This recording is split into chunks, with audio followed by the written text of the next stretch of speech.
مولانا نے علامہ محمد اقبال کے کہنے پر ایک جلسے کے اندر باقاعدہ دو قومی نظریے کا اعلان کیا۔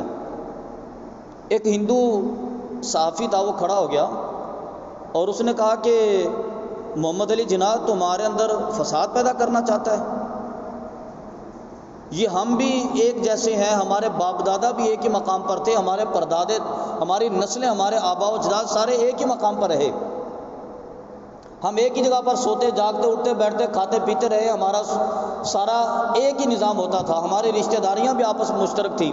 پھر حجاز سے کچھ لوگ آئے اور انہوں نے کچھ لوگوں کے نظام کو تبدیل کر دیا، کچھ لوگوں کے عقائد کو بدل دیا، اور اس کے بعد اب تم آئے ہو، تم ہمارے اندر تقسیم پیدا کرنا چاہتے ہو، تم ہمارے اندر تفریق پیدا کرنا چاہتے ہو، تم ہمیں آپس میں لڑانا چاہتے ہو، تم چاہتے ہو کہ تمہارا علیحدہ وطن ہو ہمارا علیحدہ وطن ہو، تم چاہتے ہو کہ تمہاری قومیت علیحدہ ہو ہماری قومیت علیحدہ ہو۔ اس نے بڑے جذبات میں تقریر کی۔ قائد اعظم نے خاموشی سے سنا، اور سننے کے بعد آپ نے اپنی تقریر کو تھوڑا سا آگے بڑھایا، اور اس کے بعد آپ نے مطالبہ کہ مجھے پانی چاہیے، پیاس لگی ہے۔ کسی بندے نے اٹھ کے ایک گلاس بھر کے قائد اعظم کو پانی کا دیا۔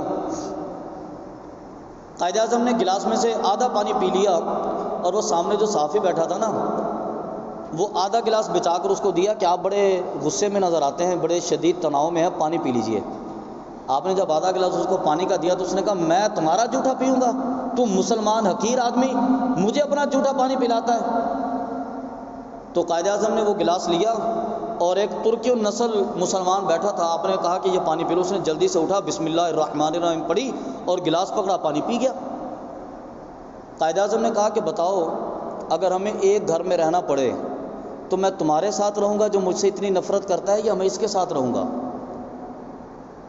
یہ میرا ہم وطن نہیں ہے، میرا خاندانی تعلق بھی نہیں ہے اس کے ساتھ، میرا ہم قوم بھی نہیں ہے، ہمارا آپس میں کوئی رشتہ بھی نہیں ہے، لیکن ایک رشتہ ہے ہمارا اسلام کے نام پر۔ یہ جس محمد عربی کا کلمہ پڑھتا ہے میں بھی اس محمد عربی کا غلام ہوں، میرا اور تعلق اس کا اس محمد عربی کے ساتھ ہے۔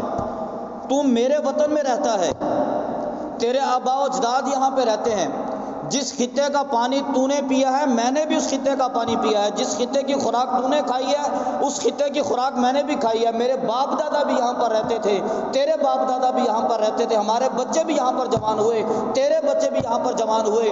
جب تو میرا جھوٹا پانی پینے کے لیے تیار نہیں ہے تو میں تیرے ساتھ زندگی کیسے بسر کروں گا؟ بتا مجھے۔ فرمایا کہ یہی تو دو قومی نظریہ ہے۔